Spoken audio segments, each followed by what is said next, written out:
her investigations were not welcome in Modi's India, so neither was she.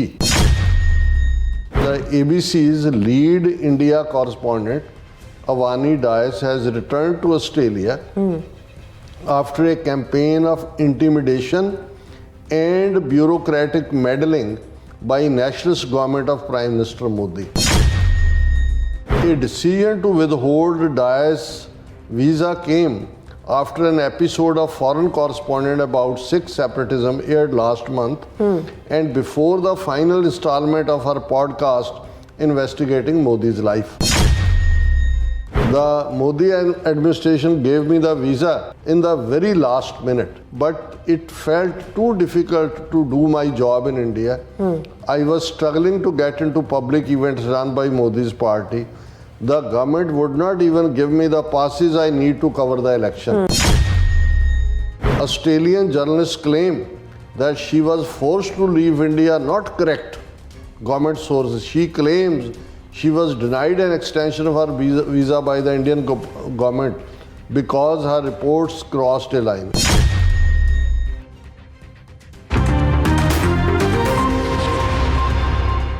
ਦਰਸ਼ਕੋ break ਬਾਅਦ ਤੁਹਾਡਾ ਸਭ ਦਾ ਭਰਪੂਰ ਸਵਾਗਤ ਹੈ। ਸੋ ਵੀਰਸ ਗੱਲਬਾਤ ਕਰਨ ਜਾ ਰਹੇ ਹਾਂ ਕਿ ਕੁਝ ਹਫ਼ਤੇ ਪਹਿਲਾਂ ਆਸਟ੍ਰੇਲੀਆ ਦੇ ਪ੍ਰਮੁੱਖ ਟੀਵੀ ਚੈਨਲ ABC ਦੀ ਦਿੱਲੀ ਸਥਿਤ ਰਿਪੋਰਟਰ ਅਵਨੀ ਡਾਇਸ ਵੱਲੋਂ ਭਾਈ ਹਰਦੀਪ ਸਿੰਘ ਨਿੱਜਰ ਦੇ ਮਰਡਰ ਉੱਪਰ ਇੱਕ ਖਾਸ ਡਾਕੂਮੈਂਟਰੀ ਉਹਨਾਂ ਨੇ ਕੀਤੀ ਸੀ ਔਰ ਇਸ ਡਾਕੂਮੈਂਟਰੀ ਵਿੱਚ ਖਾਲਿਸਤਾਨ ਦੇ ਸੰਘਰਸ਼ ਨੂੰ ਠੀਕ ਪ੍ਰਸੰਗ ਵਿੱਚ ਵਿਖਾਇਆ ਗਿਆ ਸੀ। ਸੋ ਭਾਰਤ ਸਰਕਾਰ ਨੇ ਇਸ ਡਾਕੂਮੈਂਟਰੀ ਨੂੰ YouTube ਤੋਂ ਉੱਪਰ ਉਤਾਰ ਦਿੱਤਾ ਹੈ, ਪਰ ਹੁਣ ਅਵਨੀ ਡਾਇਸ ਨੂੰ ਭਾਰਤ ਵਿੱਚੋਂ ਕੱਢ ਦਿੱਤਾ ਗਿਆ। ਸੋ ਇਸ ਬਾਰੇ ਆਪਾਂ ਗੱਲਬਾਤ ਕਰਨ ਜਾ ਰਹੇ ਹਾਂ। ਸੋ ਅਸੀਂ ਚਾਹਾਂਗੇ ਕਿ ਤੁਸੀਂ ਇਸੇ ਤਰ੍ਹਾਂ ਬਣੇ ਰਹਿਣਾ। ਦੇਖਣ ਸੁਣਨ ਲਿਖਣ ਲਈ ਤੁਹਾਡਾ ਸਭ ਦਾ ਬਹੁਤ ਬਹੁਤ ਧੰਨਵਾਦ ਜੀ। ਡਾਕਟਰ ਸਾਹਿਬ ਕੀ ਵਿਚਾਰਾਂ ਨੇ?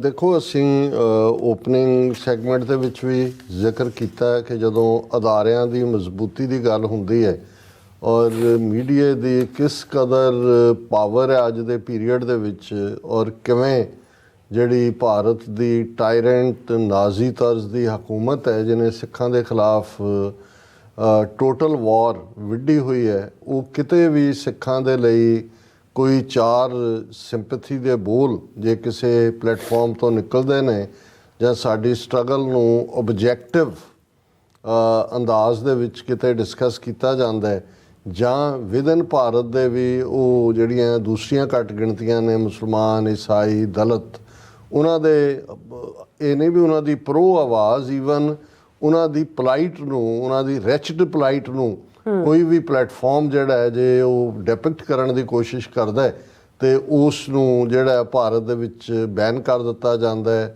ਉਸ ਦੀ ਹਰਾਸਮੈਂਟ ਹੁੰਦੀ ਹੈ। ਔਰ ਅਸੀਂ ਇਸ ਮੁੱਦੇ ਦੇ ਉੱਤੇ ਦੇਖਦੇ ਹਾਂ ਕਿ ਈਵਨ BBC ਵਰਗਾ ਅਦਾਰਾ ਜਿਹੜਾ ਸੈਮਾਈ ਗੌਰਮੈਂਟ ਅਦਾਰਾ ਹੈ UK ਦਾ, ਜਦੋਂ ਉਹਨਾਂ ਨੇ 2 ਪਾਰਟ ਡਾਕੂਮੈਂਟਰੀ ਮੋਦੀ ਦੀ ਜਿਹੜੀ 2002 ਚ ਗੁਜਰਾਤ 'ਚ ਮੁਸਲਮਾਨਾਂ ਦੀ ਨਸਲਕੁਸ਼ੀ ਦੀ ਲਾਈਨ ਹੈ ਉਸ ਦੇ ਉੱਤੇ ਕੀਤੀ।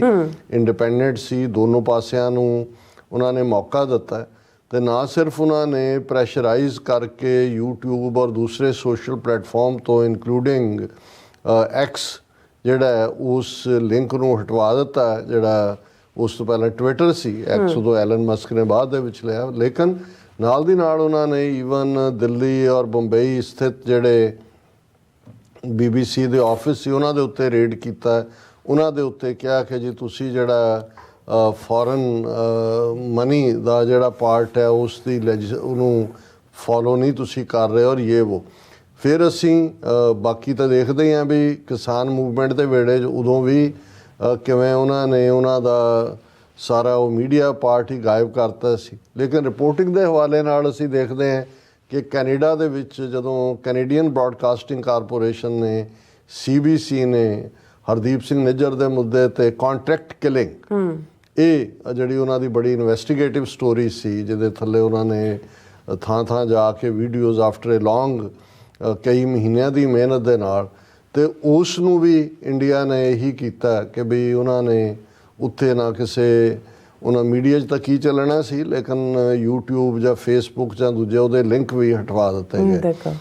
ਫਿਰ ਅਸੀਂ ਦੇਖਦੇ ਹਾਂ ਕਿ ਆਸਟ੍ਰੇਲੀਆ, ਹੁਣ ਅਸੀਂ ਇਹ 5 ਆਈਜ਼ ਕੰਟਰੀ ਦੀ ਗੱਲ ਕਰ ਰਹੇ ਹਾਂ ਕਿ ਵੀ UK ਜਿਹਦੀ BBC ਦੇ ਨਾਲ ਕੀ ਹੋਇਆ ਔਰ ਫਿਰ ਕੈਨੇਡਾ, ਆਸਟ੍ਰੇਲੀਆ, ਉਹਨਾਂ ਦਾ ਜਿਹੜਾ official channel Australian broadcasting corporation ABC ਜਿਹਨੂੰ ਕਹਿੰਦੇ ਨੇ, ਔਰ ਸਾਨੂੰ ਇਸ ਗੱਲ ਦਾ ਮਾਣ ਹੈ ਕਿ ਈਵਨ ਇਸ ਪੀਰੀਅਡ 'ਚ ABC ਆਸਟ੍ਰੇਲੀਆ ਦੀ ਟੀਮ ਨੇ ਆ ਕੇ ਇੱਥੇ ਸਾਡੇ ਸਟੂਡੀਓ 'ਚ ਇਸੇ ਹੀ ਥਾਂ ਦੇ ਉੱਤੇ ਸਾਨੂੰ ਵੀ ਇੰਟਰਵਿਊ ਕੀਤਾ। ਉਹਨਾਂ ਦੀ ਬਰੀਫ ਸਟੋਰੀ ਸੀ, ਲੇਕਿਨ ਇਹ ਜਿਹੜੀ ਸਟੋਰੀ ਜਿਸ ਨੇ ਇਹਨਾਂ ਨੂੰ ਮਿਰਚਾਂ ਲਾਈਆਂ ਔਰ ਉਹ ਸੀ ਕਿ ਵੀ ਜਿਹੜੀ ਇਹਨਾਂ ਦੀ ਮੇਨ ਇਕੱਲੀ ਸਿੰਪਲ ਰਿਪੋਰਟਰ ਨਹੀਂ ਹੈ, ਉਹਨਾਂ ਦੀ ਜਿਹਦੇ ਲਈ ਲਫ਼ਜ਼ ਅਸੀਂ ਬਿਊਰੋ ਚੀਫ ਵੀ ਕਹਿ ਸਕਦੇ ਹਾਂ ਜਾਂ ਲੀਡ ਰਿਪੋਰਟਰ ਕੋਰਸਪੋਂਡੈਂਟ ਔਰ ਪ੍ਰਾਈਜ਼ ਵਿਨਿੰਗ ਇਹ ਜਿਹੜੀ ਇੰਟਰਨੈਸ਼ਨਲ ਰੈਕਗਨੀਸ਼ਨ ਦੀ ਬੀਬੀ ਅਵਾਨੀ ਡਾਇਸ, ਔਰ ਇਹ ਭਾਰਤੀ ਮੂਲ ਤਮਿਲ ਮੂਲ ਜਿਹੜੀ ਸ੍ਰੀਲੰਕਨ ਜਾਂ ਤਮਿਲਨਾਡੂ ਦੇ ਕਿਸੇ ਤਮਿਲ ਜਿਨ੍ਹਾਂ ਦੇ ਪੇਰੈਂਟਸ ਜਾਂ ਗ੍ਰੈਂਡ ਪੇਰੈਂਟਸ ਆਸਟ੍ਰੇਲੀਆ ਦੇ ਵਿੱਚ ਆਏ, ਉੱਥੇ ਸੈਟਲ ਹੋਈ। ਬੜੀ ਯੰਗ ਔਰ ਵੈਰੀ ਜਿਹੜੀ ਆਬਜੈਕਟਿਵ ਉਸ ਦੀ ਰਿਪੋਰਟਿੰਗ ਅਵਾਨੀ ਡਾਇਸ ਉਹਨੇ ਕਿਉਂਕਿ ਉਸ ਦੀ ਸਟੋਰੀ ਫੋਰਨ ਕੋਰਸਪੋਂਡੈਂਟ ਦੇ ਥੱਲੇ ਆਈ ਔਰ ਉਹ ਸਟੋਰੀ ਨੂੰ ਹਾਲਾਂ ਉਹ ਸਟੋਰੀ ਕਰਨਾ ਚਾਹੁੰਦੀ ਸੀ, ਪਰ ਉਹਨਾਂ ਨੇ ਇੰਡੀਆ ਨੇ ਕਿਹਾ ਜੀ ਨਹੀਂ ਤੁਸੀਂ ਇੰਨੀ ਲਿਮਿਟ ਕ੍ਰਾਸ ਕਰ ਲਈ ਹੈ, ਇਹ ਨਹੀਂ। ਹੁਣ ਉਹਨਾਂ ਨੇ ਡਾਕੂਮੈਂਟਰੀ ਬਣਾ ਦਿੱਤੀ, ਆਲਮੋਸਟ 27-28 ਮਿੰਟ ਦੀ ਡਾਕੂਮੈਂਟਰੀ ਸੀ ਫੋਰਨ ਕੋਰਸਪੋਂਡੈਂਟ ਦੇ ਥੱਲੇ। ਹੁਣ ਇਹਦਾ ਬੇਸ ਜਿਹੜੀ ਹੈ ਸਿੱਖਾਂ ਦੀ ਆਜ਼ਾਦੀ ਸਟਰਗਲ ਸੀ। ਬੀਬੀ ਗਈ ਅੰਮ੍ਰਿਤਸਰ, ਉਹਨੇ ਵਕਤ ਗੁਜ਼ਾਰਿਆ ਦਲ ਖਾਲਸਾ ਜਿਹੜੀ 1970s ਦੀ ਆਰਗੇਨਾਈਜੇਸ਼ਨ ਹੈ, ਭਾਈ ਗਜਿੰਦਰ ਸਿੰਘ ਦੀ ਰਹਿਨੁਮਾਈ ਥੱਲੇ ਜਿਸ ਨੇ ਆਜ਼ਾਦ ਖਾਲਿਸਤਾਨ ਦੀ ਗੱਲ ਕੀਤੀ, ਉਹਨਾਂ ਦਾ ਇਨਸਾਫ ਮਾਰਚ ਉਹਨੂੰ ਕਵਰ ਕੀਤਾ, ਦਰਬਾਰ ਸਾਹਿਬ ਦੂਸਰਾ। ਸੋ ਬੜੀ ਆਬਜੈਕਟ, ਫਿਰ ਇਹ ਸ਼ਾਇਦ ਬਾਹਰਲੇ ਰਿਪੋਰਟਰਸ 'ਚੋਂ ਪਹਿਲੀ ਰਿਪੋਰਟਰ ਹੋਏਗੀ ਕਿ ਉਹ ਹਰਦੀਪ ਸਿੰਘ ਨਿੱਜਰ ਦੇ ਆਪਣੇ ਜੱਦੀ ਪਿੰਡ ਗਈ, ਘਰ ਦੀਆਂ ਤਸਵੀਰਾਂ ਦੇ ਨਾਲ ਜਿਹੜੇ ਉੱਥੇ ਟੇਕ ਕੇਅਰ ਕਰਦੇ ਨੇ ਪਿੰਡ ਵਾਲੇ ਹੋਰਨਾਂ ਤੋਂ ਜਾਂ ਦੂਜੇ। ਸੋ ਉਹਦੇ 'ਚ ਹਿਊਮਨ ਇੰਟਰਸਟ ਸਟੋਰੀ ਵੀ ਸੀ ਜੀ, ਸਿੱਖਾਂ ਦੀ ਆਵਾਜ਼। ਔਰ ਜਿਵੇਂ ਜਦੋਂ ਹਜ਼ਾਰਾਂ ਸਿੱਖ ਖਾਲਿਸਤਾਨ ਜ਼ਿੰਦਾਬਾਦ ਕਹਿੰਦੇ, ਦਲ ਖਾਲਸਾ ਦੀ ਕਮਾਂਡ ਥੱਲੇ ਇਨਸਾਫ ਮਾਰਚ ਸ਼ਮੂਲੀਅਤ ਕਰ ਰਹੇ ਨੇ, ਇਹ ਭੁਲੇਖਾ ਵੀ ਟੁੱਟ ਜਾਂਦਾ ਸੀ ਕਿ ਜੀ ਪੰਜਾਬ 'ਚ ਕੋਈ ਖਾਲਿਸਤਾਨ ਨਹੀਂ ਕਹਿੰਦਾ। ਔਰ ਫਿਰ ਜਿਨ੍ਹਾਂ ਸਰਕਮਸਟਾਂਸਿਸ ਦੇ ਵਿੱਚ ਫਿਰ ਜਿਸ ਢੰਗ ਨਾਲ ਉਸਨੇ ਸਿੱਖ ਐਕਟਿਵਿਸਟ ਨੂੰ ਤਾਂ ਕੀਤਾ ਹੀ ਕੀਤਾ, ਈਵਨ ਜਿਹੜਾ NSA ਦੇ ਨਾਲ ਸੰਬੰਧਿਤ ਆਫੀਸ਼ੀਅਲ ਔਰ ਖ਼ਾਸ ਤੌਰ 'ਤੇ ਜਿਹੜਾ ਇੱਕ ਆਪਣੇ ਆਪ ਨੂੰ ਜਿਹੜਾ ਬਾਅਦ ਦੇ ਵਿੱਚ ਸਾਹਮਣੇ ਆਇਆ ਕਿ ਵੀ ਉਹ KP ਗਿੱਲ ਦਾ ਜਵਾਈ ਹੈ, ਉਹਦਾ ਕੀ ਨਾਂ ਹੈ ਪਤਾ ਨਹੀਂ, ਸੇਠੀ ਕੇ ਕੀ ਉਸ ਦਾ, ਉਹ ਜਿੱਥੇ ਕਹਿ ਰਿਹਾ ਕਿ ਜੀ ਹਾਂ ਜੇ ਕੋਈ ਮੁਲਕ ਦੀ ਸਾਡੀ ਸੋਵਰਨਿਟੀ ਨੂੰ ਖਤਰਾ ਹੈ ਤੇ ਅਸੀਂ ਕਿਤੇ ਵੀ ਜਾ ਕੇ ਮਾਰ ਸਕਦੇ ਹਾਂ। ਸੋ ਉਹਨੂੰ ਉਹ ਜਸਟੀਫਾਈ ਕਰ ਰਿਹਾ ਹੈ ਔਰ ਉਹ ਹਾਇਰ ਆਫੀਸ਼ੀਅਲ ਇੰਟੈਲੀਜੈਂਸ ਏਜੰਸੀ ਦਾ ਖੁਦ ਰਿਹਾ। ਹੁਣ ਇਸ ਸਾਰੇ ਤੋਂ ਬਾਅਦ ਜਦੋਂ ਉਹ ਡਾਕੂਮੈਂਟ ਬੜੀ ਵੈਲ ਰਿਸੀਵ ਹੋਈ, YouTube ਤੇ ਵੀ ਇੱਕਦਮ ਉਸ ਨੂੰ ਕਾਫੀ ਵੱਡੀ ਵਿਊਅਰਸ਼ਿਪ ਮਿਲੀ, ਉਹ ਉਹਨਾਂ ਨੇ ਫੌਰਨ YouTube ਤੋਂ ਵੀ ਹਟਵਾਈ, ਉਸ ਦਾ ਵੀ ਕੀਤਾ। ਔਰ ਫਿਰ ਜਿਹੜਾ ਹੈ ਉਹਨੂੰ ਹੁਣ ਕਿਸੇ ਦੇ ਲਈ ਜਿਹਨੇ ਜਰਨਲਿਸਟ ਦੇ ਲਈ ਤਾਂ ਸਭ ਤੋਂ ਵੱਡੀ ਗੱਲ ਹੁੰਦੀ ਹੈ ਕਿ ਉਸ ਦੀ ਸਟੋਰੀ ਨੂੰ ਕ੍ਰੈਡੀਬਿਲਿਟੀ ਮਿਲਣਾ, ਰੈਕਗਨੀਸ਼ਨ ਮਿਲਣਾ।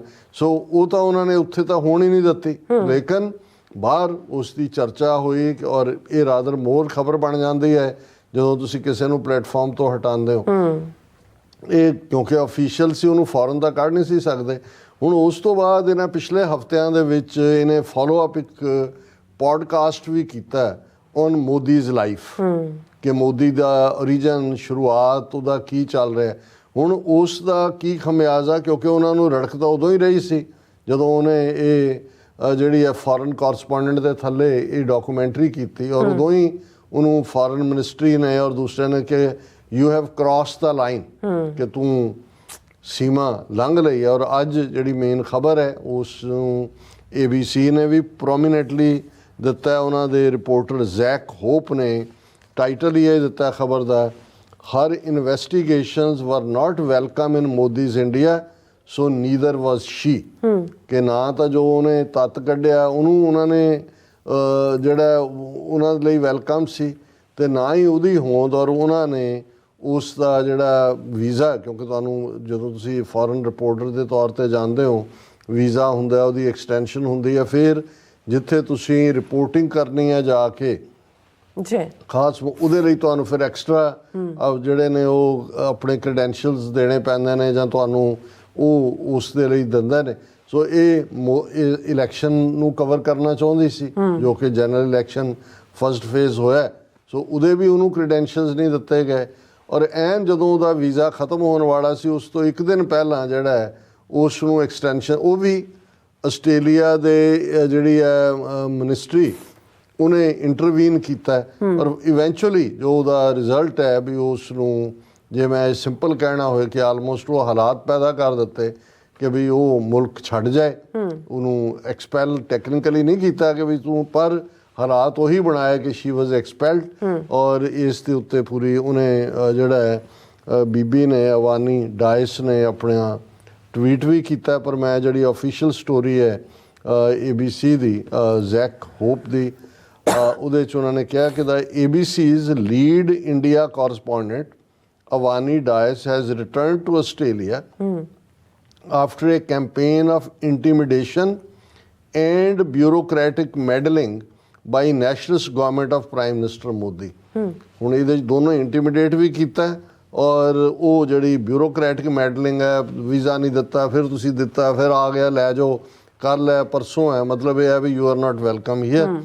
ਔਰ ਇਹ decision to withhold Dias visa came after an episode of Foreign Correspondent about Sikh separatism aired last month and before the final installment of her podcast investigating Modi's life, ਜਿਹੜੀ ਆਣਾ ਹੈ ਅਜੇ final, ਉਹਦੇ 'ਚ ਕੁਛ podcast ਉਹਨੇ ਕੀਤੇ ਹੋਣਗੇ। Lobbying from the office of Australia's Foreign Ministry, Penny Wong won Dias from the ABC's South Asia Bureau a mere 2-month visa extension, सिर्फ 2 में, but it was not delivered until after she and her partner had packed up their New Delhi home and made arrangements to leave। So ਇੱਕ ਦਿਨ ਪਹਿਲੇ ਜਿਹੜਾ ਉਹਨੂੰ ਦਿੱਤਾ ਗਿਆ, ਜਦੋਂ ਕਿ ਉਹ ਆਪਣਾ ਸਮਾਨ ਵੀ ਪੈਕ ਕਰ ਚੁੱਕੀ ਸੀ, ਘਰ ਵੀ ਤੁਸੀਂ, ਜੇ ਤੁਹਾਨੂੰ ਪਤਾ ਹੀ ਨਹੀਂ ਹੈ ਵੀ ਤੁਸੀਂ ਰਹਿਣਾ ਹੈ ਕਿ ਨਹੀਂ ਹੈ, ਤੁਸੀਂ ਨਹੀਂ ਕਰ ਸਕਦੇ। They flew to Australia next day, which was also the opening of India's weeks-long national election। ਔਰ ਇਹ ਜਿਹੜਾ ਹੈ dais discuss the situation in the final of her podcast series looking for Modi, ਕਿ ਉਸਨੇ ਜਿਹੜੀਆਂ ਇਲੈਕਸ਼ਨਾਂ ਨਾਲ ਰਿਲੇਟਡ ਹੈ ਇਹਨੂੰ ਉਹਨੇ ਡਿਸਕਸ ਵੀ ਕੀਤਾ। ਦਾ ਮੋਦੀ ਐਡਮਿਨਿਸਟ੍ਰੇਸ਼ਨ ਗੇਵ ਮੀ ਦਾ ਵੀਜ਼ਾ ਇਨ ਦਾ ਵੈਰੀ ਲਾਸਟ ਮਿੰਟ, ਅਖੀਰਲੇ ਮਿੰਟ 'ਚ ਮੈਨੂੰ ਦਿੱਤਾ ਉਹਨੇ ਐਪੀਸੋਡ 'ਚ ਕਿਹਾ। but it felt too difficult to do my job in India। I was struggling to get into public events run by Modi's party। The government would not even give me the passes I need to cover the election। pass ਚਾਹੀਦਾ ਉਹ ਵੀ ਨਹੀਂ ਦਿੱਤਾ ਵੀ ਮੇਰੇ ਲਈ ਉਹ ਹਾਲਾਤ ਪੈਦਾ ਕੀਤੇ। It is by design, ਇਹ ਜਾਣਬੁੱਝ ਕੇ ਕੀਤਾ ਗਿਆ। The Narendra Modi government has made me feel so uncomfortable that we decided to leave। ਕਿ ਸਾਡੇ ਕੋਲ ਕੋਈ ਚਾਰਾ ਨਹੀਂ ਸੀ ਮੁਲਕ ਛੱਡਣ ਤੋਂ ਪਹਿਲਾਂ। It is understood Dias a multiple Walkley Award finalist ਔਰ ਬੜੀ ਜਿਹੜੀ ਹੈ internationally recognised and farmer host of Triple J's Current Affairs flagship Hack applied for a routine 1-year visa extension early this year। ਕਿ ਜਨਵਰੀ ਦੇ ਵਿੱਚ ਉਹਨੇ apply ਕੀਤਾ ਕਿ ਰੂਟੀਨ 'ਚ ਕਿ 1 ਸਾਲ ਦਾ ਐਕਸਟੈਂਡ ਕੀਤਾ ਜਾਏ। But shortly before the existing visa was due to expire this month, Dias was informed her foreign correspondent story was not welcome and neither was she। ਕਿ ਉਹਨੂੰ ਇਹ ਕਿਹਾ ਗਿਆ ਵੀ ਇਹ ਜਿਹੜੀ ਤੇਰੀ ਫੋਰਨ ਕੋਰਸਪੋਂਡੈਂਟ ਦੀ ਸਟੋਰੀ ਹੈ ਇਹਨੂੰ ਅਸੀਂ ਨਹੀਂ ਪਸੰਦ ਕਰਦੇ, ਨਾ ਹੀ ਅਸੀਂ ਤੁਹਾਨੂੰ ਪਸੰਦ ਕਰਦੇ। ਮਤਲਬ the phone call from official inside Ministry of External Affairs also raised the podcast about Modi। ਫਿਰ ਉੱਤੋਂ ਉਹਨੇ ਮੋਦੀ ਦੇ ਉੱਤੇ ਪੋਡਕਾਸਟ ਕੀਤਾ। Weeks later, while the Australian government was working behind the scenes, India's Press Information Bureau told the ABC she would not be granted election accreditation because of a direct order from External Affairs। ਉਹਨਾਂ ਨੇ ਕਿਹਾ ਜੀ ਸਾਨੂੰ ਉੱਤੋਂ ਹੁਕਮ ਆਇਆ ਵਿਦੇਸ਼ ਮੰਤਰਾਲੇ ਦਾ ਕਿ ਇਹਨੂੰ ਜਿਹੜੀ ਇਲੈਕਸ਼ਨ ਕਵਰੇਜ ਦੀ ਐਕਰੈਡੀਟੇਸ਼ਨ ਹੈ ਉਹ ਨਹੀਂ ਦਿੱਤੀ ਜਾਣੀ। ਔਰ ਇਹ ਫਿਰ ਉਹਨੇ ਰਿਪੋਰਟਰ ਨੇ ਆਪਣਾ ਕਿਹਾ ਕਿ ਜਰਨਲਿਸਟ ਇਨ ਇੰਡੀਆ ਸੇ they are increasingly subject to state intimidation or worse, some have been jailed, other have been stripped of their status as an overseas citizens of India। A scheme allowing foreigners of Indian origin or with an Indian spouse to come and go easily। ਅਸੀਂ ਉਹਦਾ Natasha call, ਕਸ਼ਮੀਰਨ ਬੀਬੀ professor, ਉਹਨੂੰ ਕਿਵੇਂ ਉੱਥੇ ਰੱਖ ਕੇ ਬੰਗਲੌਰ 'ਚ invited ਸੀ ਕਰਨਾਟਕਾ ਸਰਕਾਰ, ਬਾਹਰ ਭੇਜਿਆ ਗਿਆ। ਫਾਰਮਰ ਮੂਵਮੈਂਟ ਤੋਂ ਬਾਅਦ ਜਾਂ ਉਸੇ ਦੌਰਾਨ ਅੰਗਦ ਸਿੰਘ ਜਿਹੜਾ ਬਾਹਰ ਰਿਪੋਰਟਰ, ਉਹਨੂੰ ਕਿਵੇਂ ਉੱਥੋਂ 에ਅਰਪੋਰਟ ਤੋਂ ਵਾਪਸ ਮੋੜਿਆ ਗਿਆ। ਲੇਕਿਨ ਹੁਣ ਇੱਕ ਪਾਸੇ ਤਾਂ ਔਰ ABC ਜਿਹਦੇ ਲਈ ਇਹ ਬੀਬੀ ਕੰਮ ਕਰਦੀ ਹੈ, ਉਹਨਾਂ ਨੇ ਸਟਰੋਂਗਲੀ ਕਿਹਾ ਕਿ ਬਈ ਅਸੀਂ ਜਿਹੜਾ ਆਪਣੇ ਇਸ ਦੇ ਨਾਲ ਖੜੇ। Dias and other news journalists have previously reported at length without trouble. ABC fully backs and stands by important and impactful reporting by Avani Dias during her time as ABC correspondent in India. ABC Managing Director David Anderson said. David ਨੇ ਕਿਹਾ ਅਸੀਂ ਫੁੱਲੀ ਖੜੇ ਹਾਂ ਆਪਣੀ reporter ਨਾਲ, ਔਰ ਉਸਨੇ ਬੜੀ ਜ਼ਬਰਦਸਤ ਇੰਪੈਕਟਫੁਲ ਰਿਪੋਰਟਿੰਗ ਕੀਤੀ ਹੈ। ਹੁਣ ਬੇਸ਼ਰਮ ਹਿੰਦੂ ਤਵੀਆਂ ਦਾ ਹਾਲ ਦੇਖ ਲਓ, ਉਹਨਾਂ ਦੀ ਸਰਕਾਰ ਦਾ। PTI ਨੇ ਖਬਰ ਲਾਈ ਹੈ, Australian journalist claim that she was forced to leave India not correct. Government sources. She claims she was denied an extension of her visa by the Indian government because her reports crossed a line. Indian ministry ने कहा कि भी ये बिल्कुल झूठ है। After Australian government के भी ਉਹਨੂੰ ਕੀਤਾ ਗਿਆ, ਅਸੀਂ ਤਾਂ ਉਹਨੂੰ ਵੀਜ਼ਾ ਵੀ ਦਿੱਤਾ, ਔਰ ਇਹ ਬਿਲਕੁਲ ਝੂਠ ਹੈ ਕਿ ਵੀ ਉਸ ਨੂੰ ਰੋਕਿਆ ਗਿਆ ਜਾਂ ਉਸ ਦੀ ਐਕਸਟੈਂਸ਼ਨ ਨਹੀਂ ਦਿੱਤੀ ਗਈ। ਹੁਣ ਜਦੋਂ ਤੁਸੀਂ ਇੱਕ ਪਾਸੇ ਆਸਟ੍ਰੇਲੀਅਨ ਗਵਰਨਮੈਂਟ ਉਹਨਾਂ ਦੀ ਫੋਰਨ ਮਿਨਿਸਟਰੀ ਇੰਟਰਵੀਨ ਕਰਦੀ ਹੈ, ਇਹਦੇ ਬਾਵਜੂਦ ਜੋ ਹਰਾਸਮੈਂਟ ਹੁੰਦੀ ਹੈ, ਪਰ ਇਹ ਆਪਣੇ ਆਪ ਦੇ ਵਿੱਚ ਦੱਸ ਰਿਹਾ ਹੈ ਕਿ ਵੀ ਉਹਨਾਂ ਨੂੰ ਉਹ ਕਿਵੇਂ ਛੁੱਤਰ ਬੇਮੁਹਾਰ ਹੋਏ ਨੇ। ਉਹਨਾਂ ਨੂੰ ਕੋਈ ਪਰਵਾਹ ਨਹੀਂ ਹੈ ਕਿ ਕੈਨੇਡੀਅਨ ਜਾਂ ਅਮਰੀਕਨ ਜਾਂ ਆਸਟ੍ਰੇਲੀਅਨ ਜਾਂ UK ਦੀ ਹਕੂਮਤ ਜਾਂ ਇੰਡੀਪੈਂਡੈਂਟ ਜਰਨਲਿਜ਼ਮ ਵਾਲੇ ਲੋਕ ਕੀ ਕਹਿਣਗੇ। ਸੋ ਇਹੀ ਕੰਮ ਨਾਜ਼ੀਆਂ ਦਾ ਸੀ ਜੋ ਕੰਮ ਅੱਜ ਇਹ ਕਰ ਰਹੇ ਨੇ। ਬਿਲਕੁਲ ਜੀ, ਰਾਜ ਸਾਹਿਬ ਤੁਹਾਡਾ ਬਹੁਤ ਬਹੁਤ ਸ਼ੁਕਰੀਆ। ਸੋ ਥਲੇ ਬ੍ਰੇਕ ਵਿਊਅਰਸ, ਤੁਸੀਂ ਇਸੇ ਤਰ੍ਹਾਂ ਬਣੇ ਰਹਿਣਾ। ਮਿਲਦੇ ਹਾਂ ਛੋਟੇ ਜਿਹੇ ਬ੍ਰੇਕ ਤੋਂ ਬਾਅਦ।